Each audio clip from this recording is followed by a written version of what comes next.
एक इंसान बिना भोजन के कुछ हफ्ते जी सकता है, बिना पानी के कुछ दिन और बिना हवा के कुछ मिनट। हमारे सर्वाइवल के लिए, हमारे जीने के लिए ऑक्सीजन सबसे महत्वपूर्ण चीज़ है। लेकिन आज हमारी हवा बहुत ही जहरीली हो गई है।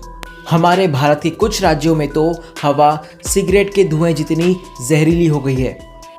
आप सिगरेट नहीं पीते, लेकिन अगर आप उन राज्यों में रहते हैं, वहाँ की हवा में सांस लेते हैं, तो आपके शरीर को भी उतना ही नुकसान होगा जितना एक सिगरेट पीने वाले आम इंसान को होता है। बल्कि कुछ राज्यों में तो हवा सिगरेट के धुएं से भी काफ़ी ज़्यादा खतरनाक हो गई है, काफ़ी ज़्यादा जहरीली हो गई है। वहाँ पर सांस लेने पर आपको उतना ही नुकसान होगा जितना एक चेन स्मोकर के शरीर को नुकसान पहुँचता है। अब जो फैक्ट्स मैं आपको बताने वाला हूँ ये थोड़े शॉकिंग है। एज अ इंडियन आपको थोड़ा शॉक लग सकता है। पूरे विश्व में सबसे ज़्यादा एयर पॉल्यूशन साउथ एशिया में होता है। साउथ एशिया के 4 देश भारत, पाकिस्तान, बांग्लादेश और नेपाल में सबसे ज़्यादा एयर पॉल्यूशन होता है। यानी इन 4 देशों की हवा सबसे ज़्यादा जहरीली है। पूरे विश्व में अगर हम बात करें सबसे ज़्यादा एयर पॉल्यूटेड देश की, तो बांग्लादेश प्रथम स्थान पर आता है। बांग्लादेश की हवा पूरे विश्व में सबसे ज़्यादा जहरीली है। लेकिन चौंकाने वाली बात यह है कि पूरे विश्व में प्रदूषण में लगभग 60% बढ़ोतरी भारत में हुई है। इसका मतलब है कि पूरे विश्व में जितना भी प्रदूषण हुआ है उसमें 60% बढ़ोतरी यानी पॉल्यूशन में इंक्रीमेंट भारत की वजह से हुई है। आप सभी ने अखबार, न्यूज़, सोशल मीडिया पर यह खबर ज़रूर सुनी होगी कि इस राज्य का PM 2.5 बढ़ चुका है। कई लोगों के मन में ये सवाल है कि PM 2.5 क्या होता है।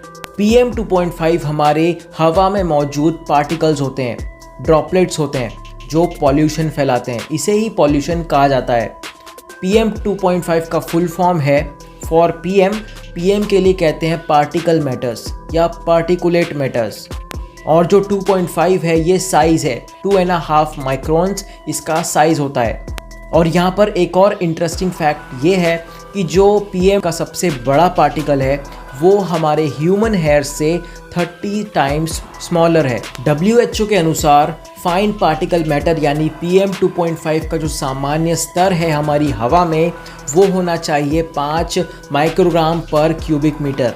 अब मैं आपको जो फैक्ट्स बताने वाला हूँ ये आपको चौंका सकते हैं। जैसा कि मैंने आपको बताया कि जो सामान्य स्तर होता है PM 2.5 का वो होता है 5 माइक्रोग्राम पर क्यूबिक मीटर।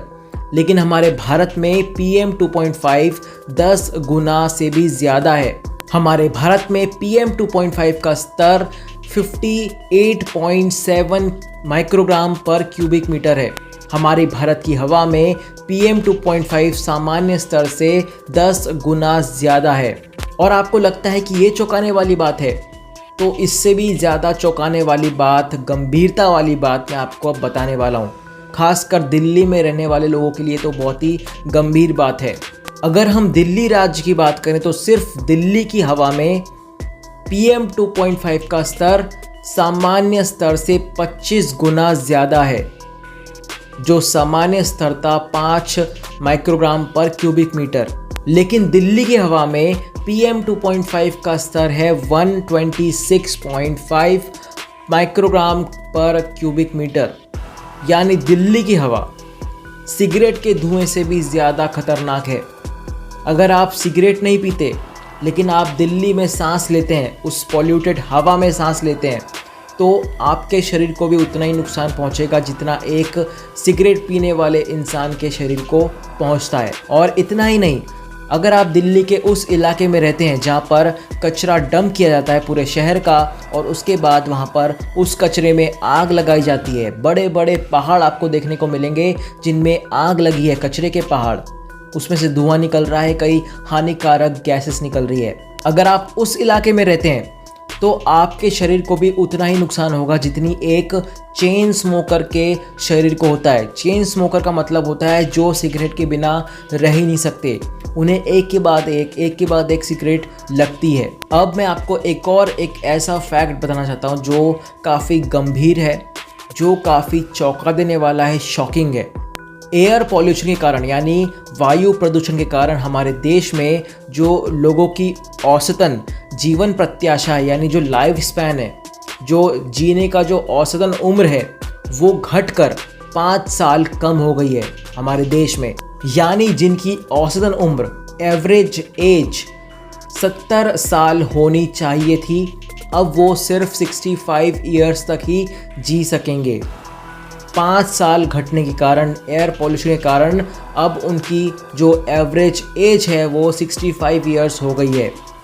और ये तो सिर्फ मैंने भारत की बात करी है एवरेज निकाल कर। अगर हम अकेले दिल्ली राज्य की बात करें तो हालत और ज़्यादा गंभीर है, क्योंकि एयर पॉल्यूशन के कारण दिल्ली राज्य में लोगों की औसतन जीवन प्रत्याशा यानी जीने की उम्र वो लगभग 12 साल तक कम हो गई है। अगर एग्जाम्पल के तौर पर बताऊं तो जिन लोगों की औसतन उम्र यानी एवरेज एज 70 बरस होती थी दिल्ली राज्य में, अब वो घटकर 58 ईयर्स हो गई है। यानी 58 ईयर्स की एज में उनका निधन हो सकता है, सिर्फ और सिर्फ वायु प्रदूषण के कारण। आप सभी ने नोटिस किया होगा कि पहले के मुकाबले आज हमारे देश में काफ़ी कम उम्र में लोग मर रहे हैं। अगर हम आज से 20 साल पहले की बात करें तो लोगों की जो औसतन उम्र है वो लगभग 80 साल हुआ करती थी। एवरेजली इतने तो जी ही जाते थे लोग, लेकिन आज आप देखिए 55 साल, 60 साल, 65 साल, इतनी उम्र में ही लोगों का निधन हो रहा है। वो इसी वजह से हो रहा है क्योंकि उनके शरीर में जहरीले पार्टिकल जा चुके हैं। बुजुर्ग अवस्था में वो पार्टिकल्स आपके शरीर को ख़त्म कर देते हैं, आपका शरीर उनसे लड़ नहीं पाता और इसीलिए इंसान की मृत्यु हो जाती है। अब बात करते हैं वायु प्रदूषण के कारणों के बारे में। किन कारणों से वायु प्रदूषण होता है? देखिए, जो फॉसिल फ्यूल्स होते हैं उनके जलने से वायु प्रदूषण होता है। फॉसिल फ्यूल जलते हैं तो उनमें से कई हानिकारक गैसेस निकलती है, जिसमें सल्फर डाइऑक्साइड और कार्बन मोनोऑक्साइड शामिल है। बिजली बनाने के लिए कोयले का इस्तेमाल होता है। जब वो कोयला जलता है तो उसमें से धुआं निकलता है, कार्बन मोनोऑक्साइड निकलती है। इसकी वजह से हमारे वातावरण में हमारी जो हवा है वो जहरीली होती जा रही है। इसके अलावा पेट्रोल और डीजल से चलने वाली गाड़ियाँ यानी व्हीकल से भी प्रदूषण होता है। अगर आपके पास कोई नई गाड़ी है तो उससे प्रदूषण कम होगा, लेकिन काफ़ी पुरानी गाड़ियों से बहुत ज़्यादा प्रदूषण होता है। और हमारे देश में कमर्शियली अगर मैं बात करूं तो कमर्शियली 10 साल से पुरानी गाड़ियों का काफ़ी ज़्यादा यूज़ होता है। अगर मैं अपने शहर इंदौर की बात करूं, इंदौर की हवा भी काफ़ी ज़्यादा प्रदूषित हो गई है। आज से 15 साल पहले जो इंदौर था अब वो नहीं रहा। ट्रैफिक बढ़ गया है, कंस्ट्रक्शन बढ़ गया है, इसी के कारण इंदौर की हवा भी काफ़ी ज़्यादा प्रदूषित हो गई है।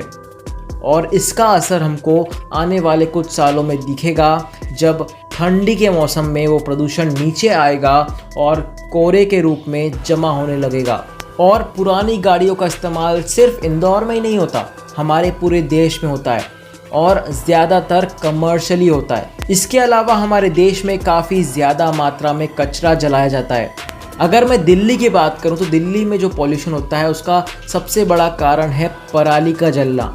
जब किसान हरियाणा और पंजाब में पराली जलाते हैं तो वो पराली में से निकलने वाला धुआं हवा के कारण दिल्ली तक पहुंचता है। इसी की वजह से दिल्ली में काफ़ी ज़्यादा पॉल्यूशन होता है।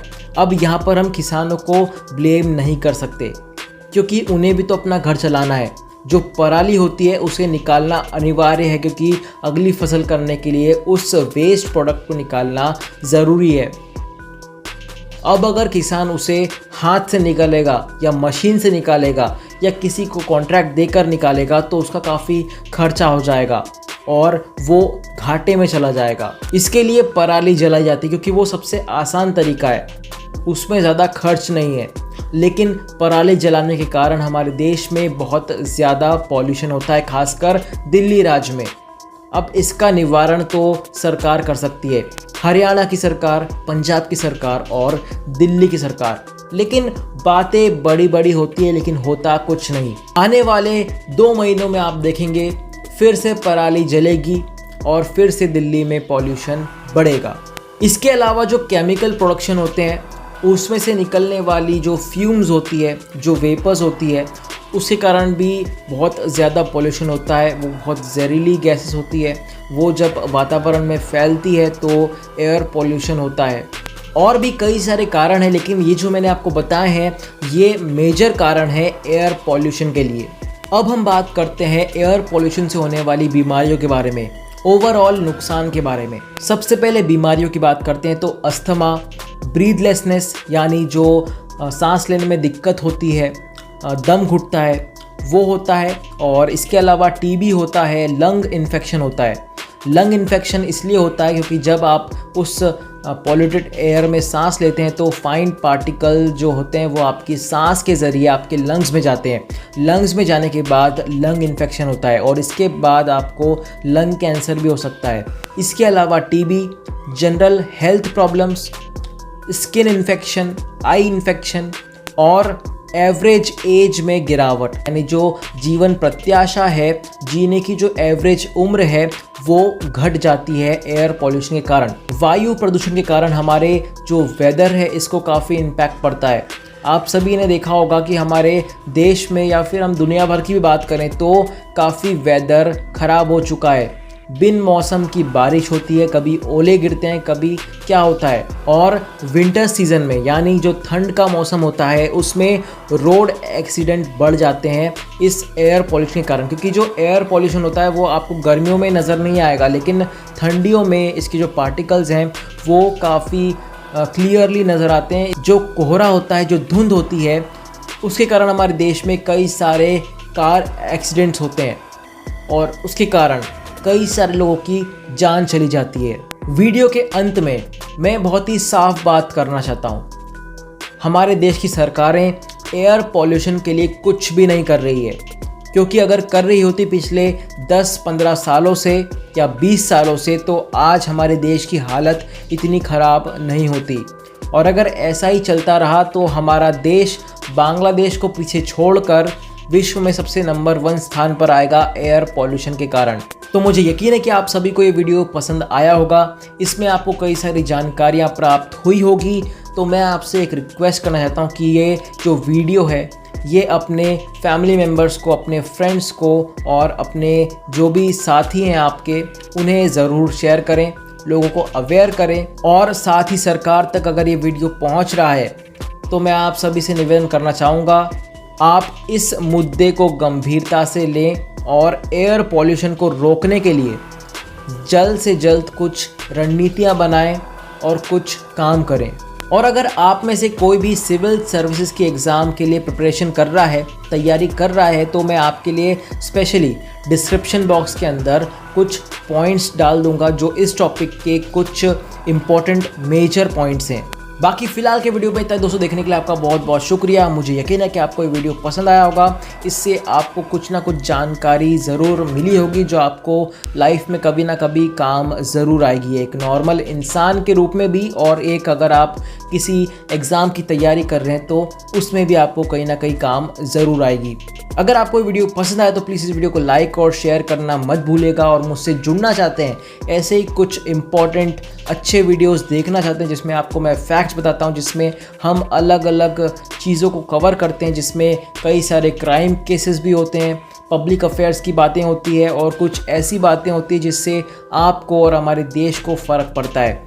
तो ऐसी वीडियोस अगर आप देखना चाहते हैं तो मेरे चैनल कार्तिक दुबे लाइव को ज़रूर सब्सक्राइब कीजिएगा। जय हिंद, वंदे मातरम, इनकलाब जिंदाबाद, भारत माता की जय। जय जवान, जय किसान, इंसानियत जिंदाबाद।